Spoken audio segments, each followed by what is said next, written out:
사천에 있는 한 아파트에서 20대 남성이 30대 여성을 흉기로 위협하며 경찰과 대치하는 사건이 벌어졌습니다. 해당 남성은 여성을 스토킹한 혐의로 재판을 받던 중이었는데요. 인질극은 마무리됐지만 유사 살해 재발을 방지해야 한다는 목소리가 나옵니다. 허준원 기자입니다. 사천시 사천읍에 있는 한 아파트입니다.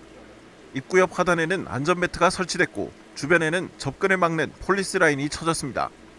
지난 11일 20대 남성이 30대 여성을 흉기로 위협하며 경찰과 대치하는 사건이 벌어졌습니다. 이날 오후 2시부터 대치를 이어온 인질극은 흉기를 든 남성이 창문으로 뛰어내리고서야 겨우 마무리됐습니다. 피의자는 투신 과정에서 아파트에 한 차례 부딪힌 이후 인근 병원으로 이송됐습니다. 피해자는 경상을 입어 다른 병원으로 이송됐는데 둘 다 생명에는 지장이 없는 것으로 파악됐습니다. 이전에 서로 간에 연인 관계로 알고 있습니다. 계속 처부터 계속 흉기를 겨누고 있는 상태였습니다. 최초에 손에 상해를 약간 입었습니다.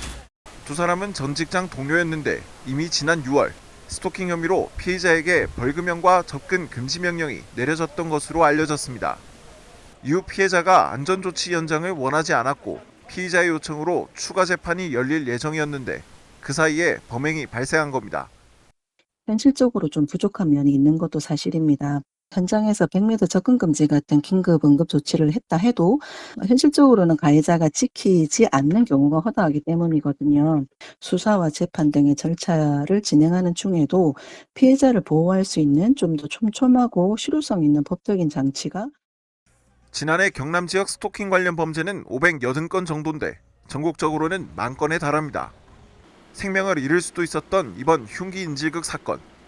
피해자 안전을 확보할 만한 조치가 강화돼야 할 것으로 보입니다. SCS 허준원입니다.